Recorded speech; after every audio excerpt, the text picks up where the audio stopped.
कड़ी मेहनत आपको वहां पहुंचा देती है जहां अच्छी किस्मत शायद आपको पहुंचा दे।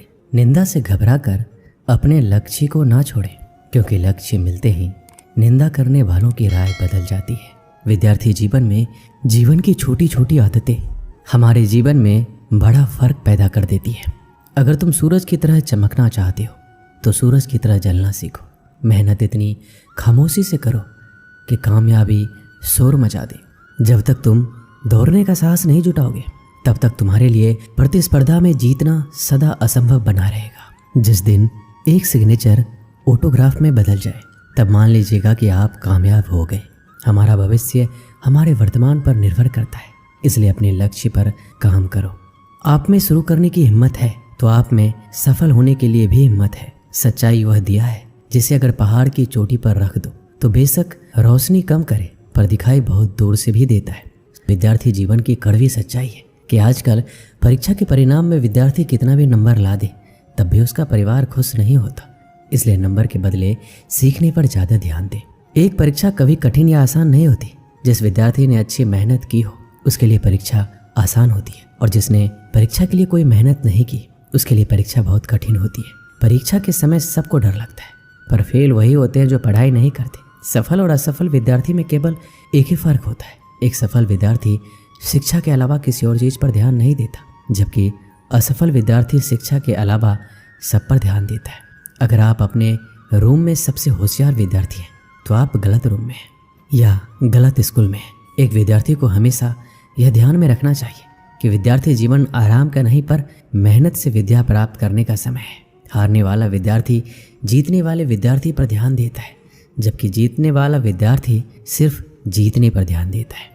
लोग आपके बारे में क्या सोचते हैं उससे ज़्यादा महत्वपूर्ण ये है कि आप लोगों के बारे में क्या सोचते हो, क्योंकि यही चीज़ आपका चरित्र निर्धारित करती है।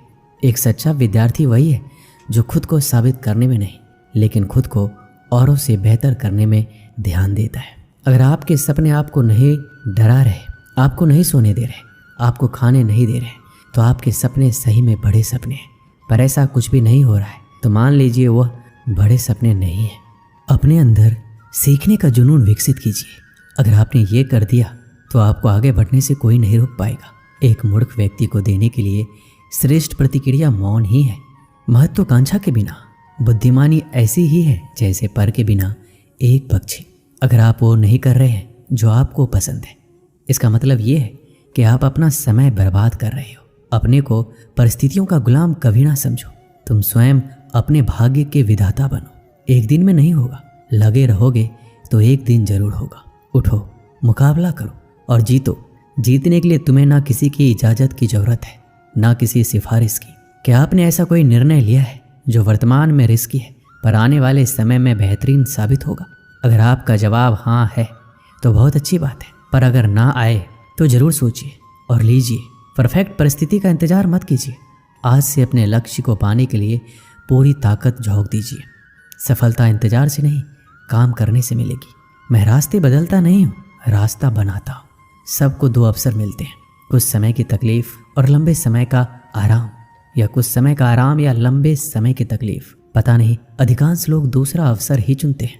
बड़े निर्णय लेते हुए डरना गलत नहीं है, पर डर के कारण बड़े निर्णय ना लेना गलत है। सफलता के लिए जीनियस से कहीं ज़्यादा जरूरी है कॉमन सेंस होना। कम शिकायतें, कम बहाने, कम टाल मटोल, अधिक सफलता पाने का यही मूल मंत्र है। कभी कभी आपकी सफलता की राह में सिर्फ एक व्यक्ति बाधक होता है, वह जिसे शीशे में आप हर दिन देखते हैं। उन सभी रास्तों को छोड़ दो जो मंजिल की तरफ नहीं आते, भले ही कितनी भी खूबसूरत हो। बोलकर पछताने से ना बोलना बेहतर है। ये महत्वपूर्ण नहीं है कि आप सफल हैं या नहीं, महत्वपूर्ण ये है कि आप उतने सफल हुए हैं या नहीं जितनी आपके भीतर क्षमता थी। विद्यार्थियों के अच्छे जीवन के लिए उनको मोटिवेट करना बहुत ही ज़रूरी है, क्योंकि मोटिवेशनल उस बीमारी का दवा है जो विद्यार्थियों को उनके लक्ष्य से भटकने नहीं देता। बहुत से विद्यार्थियों की ज़िंदगी में ऐसा पल भी आता है जिस समय उनको मोटिवेशनल की बहुत ही आवश्यकता होती है, क्योंकि जब किसी बच्चे की ज़िंदगी में दुख या परेशानी होती है उस समय वो अपने तय किए गए लक्ष्य से दूर होते चले जाते हैं, और यही वह कठिन समय होता है जिसमें उनको एक अच्छी प्रेरणा और मोटिवेशनल की ज़रूरत होती है। स्टूडेंट लाइफ जीवन के हर एक ज़िंदगी से बेहतर मानी जाती है, क्योंकि इस ज़िंदगी में विद्यार्थी बिल्कुल स्वतंत्र रूप से जीवन को जीते हैं। और इससे में विद्यार्थियों की एबिलिटी कार्यों को करने के प्रति बहुत ही ज़्यादा होती है। इसके साथ साथ इस जिंदगी में विद्यार्थी अपने आप को बहुत ही एक्टिव रखता है, जिससे वो किसी भी कठिन प्रश्न या लंबे उत्तर को आसानीपूर्वक समझ सकता है, क्योंकि यह उम्र बहुत ही चंचल माना जाता है। अब हम विद्यार्थियों के जीवन से जुड़े कुछ बातें बताएंगे, जिससे आपको पढ़ाई में मदद मिल सकती है और अपने लक्ष्य को आप प्राप्त कर सकते हैं। जब आप पढ़ाई करने बैठे तो अपने आसपास सभी ऐसी चीज़ों को हटा दें जो आपको ध्यान से भटका सकती है। पढ़ाई करते समय ऐसी जगह बैठें जहाँ किसी भी तरह का शोर शराबा नहीं हो। इसके साथ ही अगर आपके आसपास मोबाइल टीवी हो तो उस जगह पर ना बैठें। कोशिश करें कि पढ़ने के लिए आप टेबल चेयर पर ही बैठें। इससे आप ज़्यादा देर तक पढ़ाई कर पाएंगे। और पढ़ाई करते समय फोकस बढ़ाने के लिए सबसे ज़रूरी है आप अपनी पढ़ाई के लिए एक रूटीन बना लें। टाइम टेबल बनाकर पढ़ाई की जाए तो हर चीज़ अच्छे से याद रहती है। इस टाइम टेबल को रोज़ाना फॉलो करना जरूरी है। इससे पढ़ाई समय से करने की भी आदत आसानी से बन जाएगी। साथ ही आप अच्छे से अपने स्टडी प्लान का पालन कर पाएंगे। रोज़ रोज़ एक ही समय पर पढ़ाई शुरू करने की आदत हो जाएगी तो पढ़ाई पर कंसंट्रेट और फोकस करने में आसानी होगी। हर रोज़ अपने लिए एक लक्ष्य निर्धारित कीजिए। जब भी पढ़ाई करने बैठें तो अपने गोल को ध्यान रखें कि आपको आज कितना पढ़ना है। जैसे कि जब आप पढ़ाई करने बैठें तो तय कर लें कि आज आपको किन चैप्टर को पूरा करना है, और इस गोल को पूरा करने के बाद ही आप अपनी जगह से उठेंगे। जब आप अपने तय किए गए स्टडी गोल्स को पूरा कर लेंगे तो आपको भी अच्छा लगेगा और रोजाना आप इसी तरह खुशी से पढ़ाई पर फोकस कर पाएंगे। और साथ ही साथ पढ़ाई के बीच में ब्रेक जरूर लें। कभी भी एक साथ पूरा सिलेबस ना पढ़ें। लगातार पढ़ाई करते रहने से आप लंबे समय तक कुछ भी याद नहीं रख पाएंगे। ऐसा करने से बचें। अगर आप चाहते हैं कि आपका पढ़ाई में और अच्छा फोकस हो तो इस दौरान बीच बीच में छोटे ब्रेक्स लेने चाहिए। हालांकि इन ब्रेक्स में आपको टीवी या मोबाइल चलाने से दूर रहना चाहिए। कोशिश करें कि 30 से 45 मिनट की पढ़ाई करने के बाद आपको कम से कम 5 से 10 मिनट का ब्रेक जरूर लेना चाहिए। अक्सर आपने देखा होगा विद्यार्थी पूरा दिन घर में उछल कूद करता रहता है, ज़्यादा से ज़्यादा बाहर खेलता है, लेकिन जैसे ही उसको पढ़ने के लिए बैठाया जाता है उसे आलस या सुस्ती आने लगती है और वह पढ़ाई से कतराने लगता है। आपने सुना होगा जो समय के साथ चलता है वो पूरी दुनिया जीत सकता है। समय एक ऐसा चक्र है जो रंग को राजा और राजा को रंग बना सकता है। इसलिए समय के महत्व को समझिए और उसका उपयोग कीजिए, दुरुपयोग नहीं। ये फिर लौट कर नहीं आने वाला है, इसलिए इसके साथ चलिए, ना आगे ना पीछे, केवल साथ।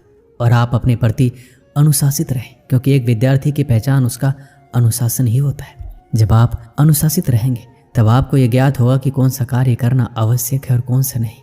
किसी विद्यार्थी के पास अनुशासन होना ही उसकी सबसे बड़ी सीख है। आपको सोचकर परेशानी हो रही होगी कि आखिर ये मैनेज कैसे होगा। जाहिर सी बात है, परेशानी तो होगी, क्योंकि इसे भी आपको ही मैनेज करना होगा। एक बात मैं आपको याद दिला दूं, जो काम शुरू में कष्टदायक होता है बाद में फलदायक भी होता है। इसलिए परेशानियों से घबराएं नहीं, आगे बढ़ें और उस काम को समाप्त करें। सोने के लिए भी समय निर्धारित कीजिए। प्रत्येक विद्यार्थी को कम से कम 6 से 7 घंटे तक सोना चाहिए। इससे शरीर पहले की तुलना में ज़्यादा सक्रिय रहता है, जिससे विद्यार्थी की स्मरण शक्ति में वृद्धि होती है, जो पढ़ाई दौरान ज़्यादा फायदेमंद होता है। अक्सर विद्यार्थियों द्वारा पूछा जाता है कि पढ़ाई कैसे करें ताकि मन लगे। इंसान का मन बहुत चंचल होता है, एक पल में यहाँ तो दूसरे पल में वहाँ चला जाता है। इसलिए हमें पढ़ाई करते समय इस बात का ध्यान रखना चाहिए कि नेगेटिव थिंकिंग और ऐसी किसी भी तरह की बातें हमारे मस्तिष्क में ना आए जिससे हमारा मन डाइवर्ट हो। मन को काबू में करना बहुत बड़ा काम होता है, पर ये जो संभव कर लेता है अपनी सफलता से कभी नहीं चूकता है। इसलिए कोशिश करें मन को विभाजित करने वाली यादों से दूर रहें। ऐसा हर विद्यार्थी के साथ होता है। जब वो पढ़ने बैठते हैं तो उसके मन में कई प्रकार के विचार उनके सामने आने लगते हैं और वो धीरे धीरे उनमें खोने लगते हैं, जिससे उनका ध्यान पढ़ाई से हट जाता है। पढ़ते कुछ हैं, दिखाई कुछ और देता है। इसका मुख्य 2 वजह होता है। पहला, उस समय पढ़ने में रुचि नहीं है, और दूसरा, आप बहुत चिंतित हो। कोशिश करें तनाव से दूर रहने की। दोस्तों के साथ अपना ज़्यादा टाइम स्पेंड करना एक बड़ी वजह है पढ़ाई में मन ना लगने की, क्योंकि दोस्तों के साथ समय का पता नहीं चल पाता, जिससे आपकी पढ़ाई का समय निकल जाता है, जो आपको बाद में चिंतन करने पर मजबूर कर देता है। सिर्फ सोच इतनी शक्तिशाली होती है जो सही और गलत में भेद कर सकती है, जो व्यक्ति को ऊपर उठा सकती है और नीचे गिरा सकती है। संसार के सबसे महंगे पुस्तक, सबसे बड़ा प्रेरक और मूल्यवान विचार आपके अंदर 1% कभी परिवर्तन नहीं ला सकते यदि आप बदलना ना चाहे तो। जो जानते नहीं इसलिए नहीं कर पाते वह अज्ञानी है। जो सब कुछ जानते हैं फिर भी अमल नहीं करते वो मूर्ख है। यदि हर सुबह नींद खुलते किसी लक्ष्य को लेकर आप उत्साहित नहीं हैं तो आप जी नहीं रहे, सिर्फ जिंदगी काट रहे हैं। दूसरों की मदद करते हुए यदि दिल में खुशी है तो वही सेवा है, बाकी सब दिखावा है। आपके जीवन में कुछ ऐसे नियम जरूर होने चाहिए जिनसे आप किसी भी कीमत पर समझौता नहीं करेंगे। किसी भी व्यक्ति को ज़्यादा सुधारना चाहोगे तो आपका दुश्मन हो जाएगा। आप कभी भी नदी में कूदे बिना उसकी गहराई का अंदाजा नहीं लगा सकते। जब लोग छोड़ दे तब भी जीतने वाला व्यक्ति उसको छोड़े बिना उस पर लगा रहता है। यही जीतने वाले व्यक्ति और हारने वाले व्यक्ति में अंतर है। जीवन में सफल होना है तो खुद से काम करने से पहले एक प्रश्न पूछें, क्या ये सही कार्य है या सरल कार्य? सफलता के लिए कोई एलिवेटर नहीं है, आपको अपने आप ही सीढ़ियाँ चढ़नी होगी। 3 चीज़ों को बदलना बहुत ज़रूरी है, बहानों को अपने प्रयत्नों से, आलस को निश्चय से और समस्या को मौक़ों से।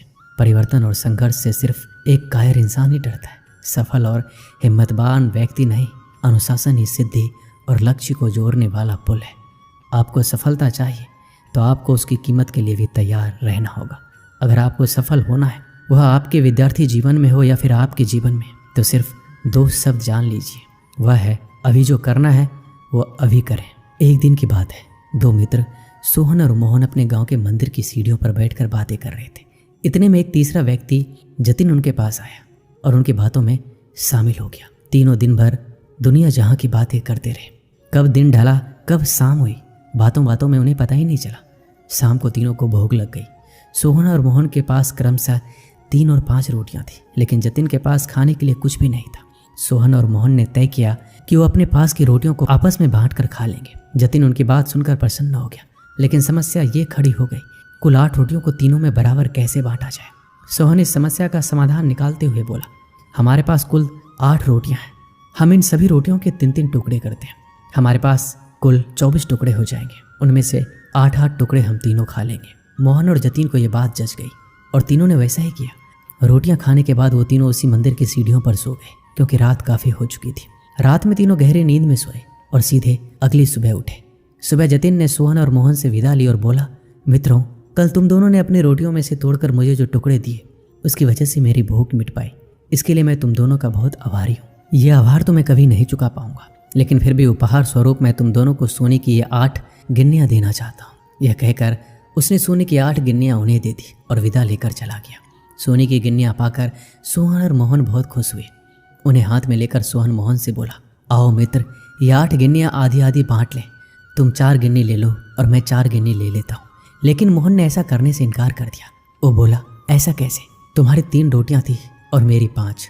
मेरी रोटियाँ ज़्यादा थी, इसलिए मुझे ज़्यादा गिन्नियाँ मिलनी चाहिए। तुम 3 गिन्नी लो और मैं 5 लेता हूँ। इस बात पर दोनों में बहस छिड़ गई। बहस इतनी बढ़ी, मंदिर के पुजारी को बीच बचाव के लिए आना पड़ा। पूछने पर दोनों ने एक दिन पहले का किस्सा और सोने की गिन्नियों की बात पुजारी को बता दी। साथ ही उसने निवेदन किया कि वो कोई निर्णय ले, जो भी वो निर्णय करेंगे उन्हें स्वीकार होगा। यूँ तो पुजारी जी को मोहन की बात ठीक लगी, लेकिन वो निर्णय में कोई गलती नहीं करना चाहते थे, इसलिए बोले, अभी तुम दोनों ये गिन्नियाँ मेरे पास छोड़ जाओ। आज मैं अच्छी तरह सोच विचार कर लेता हूँ। कल सुबह तुम आना, मैं तुम्हें अपना अंतिम निर्णय बता दूंगा। सोहन और मोहन सोने की गिन्नियाँ पुजारी जी के पास छोड़कर चले गए। देर रात पुजारी जी गिन्नियों के बंटवारे के बारे में सोचते रहे, लेकिन किसी उचित निष्कर्ष पर नहीं पहुंच सके। सोचते सोचते उन्हें नींद आ गई और वो सो गए। नींद में एक सपना आया। उसे सपने में भगवान दिखाई पड़े। सपने में उन्होंने भगवान से गिन्नियों के बंटवारे के बारे में पूछा तो भगवान बोले, सोहन को 1 गिन्नी मिलनी चाहिए और मोहन को 7। ये सुनकर पुजारी जी हैरान रह गए और पूछ बैठे, ऐसा क्यों प्रभु? तब भगवान जी बोले, देखो, सोहन के पास 3 रोटियां थी, जिसके उसने 3 टुकड़े किए। उन 3 टुकड़ों में से 8 टुकड़े उसने खुद खाए और 1 टुकड़ा जतिन को दिया। वहीं मोहन ने अपनी 5 रोटियों के 15 टुकड़े किए। उनमें से 7 टुकड़े जतिन को देकर खुद 8 टुकड़े खाए। चूँकि सोहन ने जतिन को 1 टुकड़ा दिया था और मोहन ने 8, इसलिए सोहन को 1 गिन्नी मिलनी चाहिए और मोहन को 7।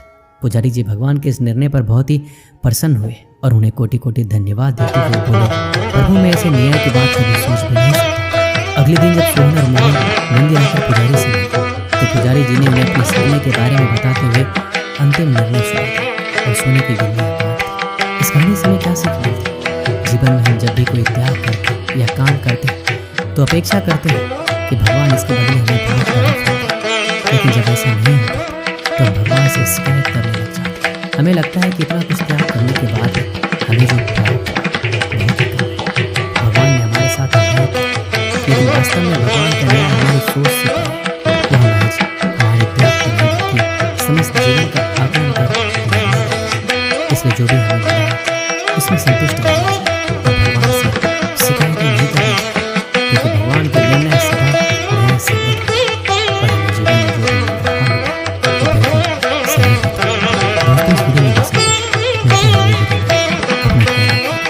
जय श्री कृष्ण।